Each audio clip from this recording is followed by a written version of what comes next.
Haleluya, puji nama Tuhan. Salam sejahtera di dalam kasih kita Tuhan Yesus Kristus. Salam jumpa lagi dalam Renungan 79 keluarga Jemaat GPDI El Shaddai Magelang. Dimanapun kita berada, Tuhan memberkati kita.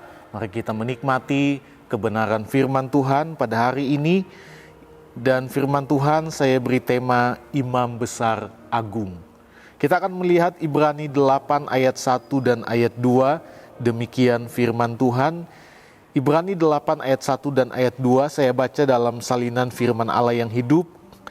Apa yang saya maksudkan ialah ini, Kristus yang keimamannya baru saja kita bicarakan adalah imam besar kita.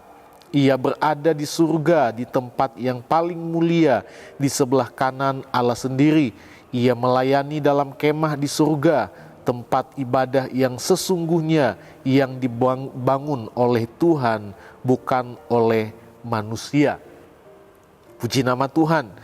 Bapak, Ibu, dan Saudara yang diberkati oleh Tuhan, sebagai umat Tuhan kita sangat bersyukur ya, kepada Tuhan karena kita memiliki imam besar agung, yaitu Tuhan Yesus Kristus. Dia adalah imam besar agung bagi setiap kehidupan kita sebagai gereja Tuhan.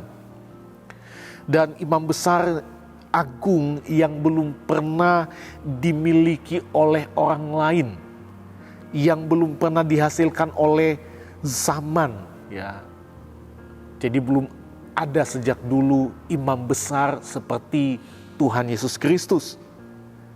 Ataupun gereja manapun di dunia ini belum pernah ya menghasilkan imam besar seperti Yesus Kristus, karena hanya dialah imam besar agung.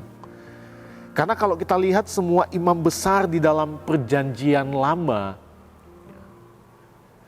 hanya sebagai lambang, hanya sebagai gambaran dari imam besar ini, imam besar agung, yaitu Tuhan Yesus Kristus. Di dalam Alkitab ada begitu banyak imam besar, ya, disebut sebagai imam besar, Melkisedek, ya, dan lain sebagainya. Tapi itu hanya sebagai gambaran, di mana ada imam besar agung, yaitu Yesus Kristus. Nah, mengapa kita harus bersyukur kita mempunyai Yesus sebagai imam besar agung? Kalau kita lihat di ayat 1 dan ayat 2, karena firman Tuhan katakan ia atau imam besar agung yaitu Yesus Kristus ada di sorga yang mulia dan melayani dalam kemah sejati di sorga. Saya baca lagi dalam ayat 1 dan ayat 2 dari terjemahan baru.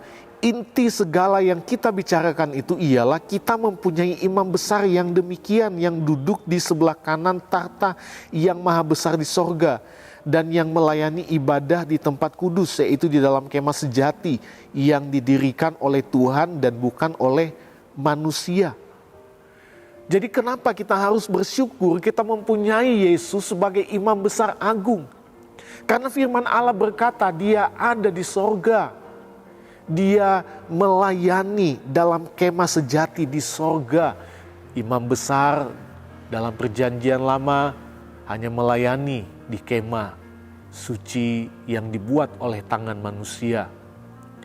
Tetapi Yesus Kristus ada di sorga melayani dalam kemah sejati yang bukan dibuat oleh tangan manusia, tetapi dibuat oleh tangan Tuhan. Sekali lagi, itu sebabnya kita sebagai umat Tuhan, gereja Tuhan harus bersyukur kita mempunyai imam besar agung, yaitu Tuhan Yesus Kristus. Dalam perjanjian lama ada imam besar yang boleh masuk ruang maha kudus, ruang maha suci, dengan membawa setiap dosa-dosa bangsa Israel, umat Tuhan. Dan mereka memohon pengampunan untuk umat Tuhan. Namun kalau kita lihat, Yesus bukan hanya memasuki ruang maha kudus yang ada di bumi, tetapi di sorga. Dengan begitu orang percaya setiap kehidupan kita tidak perlu lagi memberikan korban berulang kali seperti di dalam perjanjian lama. Ya, ada pengantara yaitu imam besar. Ya. Kita bersyukur dia ada di sorga, dia melayani di kemah sejati yang ada di sorga. Ya. Dia adalah imam besar agung. Dan dengan demikian kita tidak perlu lagi memberikan korban seperti dalam perjanjian lama yang terus dilakukan berulang-ulang kali. Karena Yesus sudah menjadi korban bagi setiap dosa, bagi semua dosa manusia. Dan sekarang ia berada di sorga yang mulia sebagai pengantara kita. Dan sebagai umat dari Yesus Imam Besar Agung, ada beberapa hal yang harus kita tunjukkan kepadanya. Yaitu yang pertama, kita harus berpegang teguh pada pengakuan iman kita. Kita lihat Ibrani 4 ayat 14. Karena kita sekarang mempunyai imam besar agung yang telah melintasi semua langit, yaitu Yesus anak Allah. Baiklah kita teguh berpegang pada pengakuan iman kita. Berpegang teguh dalam arti terus memandang Yesus sebagai imam besar agung dan hidup di dalam kebenarannya. Karena hanya dialah kebenaran yang mendewasakan kita dalam iman. Kita nggak bisa menjadi dewasa iman kita kalau kita tidak ada di dalam kebenarannya. Kalau kita tidak hidup di dalam kebenarannya. Kalau kita tidak memandang kepada dia sebagai imam besar agung. Kita hanya bisa menjadi orang yang dewasa iman kita, rohani kita, kalau kita memandang kepada imam besar agung kita yaitu Yesus Kristus. Dan kita hidup di dalam kebenarannya. Karena ketika kita melihat keagungannya dalam jabatan itu sebagai imam besar agung, kita akan menjadi lebih kuat. Berpegang kepada iman kita serta hidup melakukan kebenarannya. Karena tidak ada yang sama seperti dia. Tidak ada kebenaran yang lain selain Yesus Kristus yang adalah imam besar agung. Orang Kristen yang mudah menyerah. Dan yang pada akhirnya meninggalkan Tuhan. Itu karena mereka tidak memandang Yesus Kristus sebagai imam besar agung. Mereka tidak hidup di dalam kebenarannya. Itu sebabnya mereka menyerah, mereka meninggalkan Tuhan. Kita harus berpegang teguh pada pengakuan iman kita. Dan yang kedua, yang harus kita tunjukkan kepada imam besar agung kita yaitu Yesus Kristus. Yang kedua adalah penuh keberanian menghadap tahta kasih karunia Allah. Ibrani 4 ayat 15 dan ayat 16. Sebab imam besar yang kita punya bukanlah imam besar yang tidak dapat turut merasakan kelemahan-kelemahan kita. Sebaliknya sama dengan kita ia telah dicobai, hanya tidak berbuat dosa. Sebab itu marilah kita dengan penuh keberanian menghampiri tahta kasih karunia, supaya kita menerima rahmat dan menemukan kasih karunia untuk mendapat pertolongan kita pada waktunya. Di dalam perjanjian lama, hanya imam besar yang boleh masuk menghadap tahta Allah. Tetapi sekarang, semua orang percaya boleh masuk menghampiri tahta kasih karunia Allah untuk menikmati rahmat Tuhan, menikmati pertolongan Tuhan. Itu sebabnya kita sangat bersyukur. Sebab Yesus sebagai imam besar agung merupakan kehormatan besar bagi semua orang yang mempunyai kepentingan pada dirinya. Dan kita adalah orang-orang yang datang kepada dia, menghadap tahta kasih karunia Allah. Tidak lagi sama seperti dulu harus ada imam besar menjadi pengantara, tetapi dia adalah pengantara kita. Dan kita bebas untuk masuk menghadap tahta kasih karunia Allah. Karena Yesus adalah imam besar yang firman Tuhan katakan juga turut mengalami pencobaan seperti kita. Namun firman Tuhan katakan dia tidak berdosa. karena dia tidak jatuh di dalam setiap pencobaan itu. Dia pernah mengalami kelemahan-kelemahan fisik seperti lapar, haus, karena dia juga adalah manusia 100% pada waktu dia ada di bumi ini.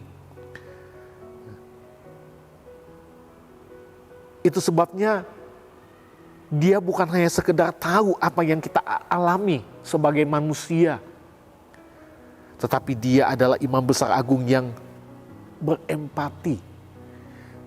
Dia siap bertindak untuk menolong kita, untuk menyatakan kuasanya di dalam setiap kehidupan kita. Karena dia pernah mengalami sama seperti yang kita alami. Nah, itu sebabnya kita sangat bersyukur kita memiliki Imam Besar Agung, yaitu Tuhan Yesus Kristus. Inilah yang harus membuat kita sebagai umat Tuhan untuk selalu bersyukur. Bahwa kita memiliki Imam Besar Agung, yaitu Tuhan Yesus Kristus, yang selalu siap untuk menolong kita, yang selalu siap untuk memberikan kita setiap apapun yang menjadi doa kita, yang menyatakan kasih karunia-Nya dalam setiap kehidupan kita setiap waktu. Karena dia adalah imam besar yang ada di sorga, melayani dalam kemah sejati yang ada di sorga. Dialah Tuhan Yesus Kristus. Puji nama Tuhan. Tuhan Yesus memberkati kita semua. Terima kasih Bapak Ibu telah mengikuti Renungan 79. Kiranya setiap renungan menjadi berkat bagi kita semua. Dan bagi Bapak Ibu, saudara-saudari yang ingin didoakan untuk pokok doa tertentu, menceritakan kesaksian baik mujizat, kesembuhan, pemulihan masalah keluarga dan lain-lain, Bapak Ibu dapat menyalurkannya lewat WhatsApp di nomor 081327420088. Tuhan Yesus memberkati kita semua. Mari sama-sama kita akan berdoa. Terima kasih Bapa yang baik, segala pujian syukur hanya bagi Engkau, karena kami bersyukur kami memiliki Imam Besar Agung, yaitu Tuhan Yesus Kristus yang sudah menebus setiap dosa-dosa kami, dan Engkau ada di sorga melayani dalam kemah sejati. Itu sebabnya Tuhan, biarlah setiap kami sebagai umat-umat Tuhan, kami mempertahankan iman kami, dengan kami memandang hanya kepada Engkau sebagai imam besar kami, hidup dalam kekudusan, dalam kebenaran-Mu ya Tuhan. Juga kami menjadi umat-umat Tuhan yang berani untuk menghadap tahta kasih karunia-Mu, sebab Engkau berkenan atas setiap kehidupan kami. Terima kasih Bapa yang baik, terpujilah nama-Mu kekal selama-lamanya, karena kami percaya Engkau yang selalu siap untuk menolong setiap kehidupan kami. Terima kasih buat firman-Mu. Terpujilah nama-Mu ya Tuhan. Kiranya keluarga Jemaat GPDI El Shaddai Magelang tidak lupa berbuat baik dan memberi bantuan, sebab korban-korban yang demikianlah yang berkenan kepada Allah. Terima kasih Tuhan, kami berdoa mengucap syukur dalam nama Tuhan Yesus Kristus. Haleluya. Amin.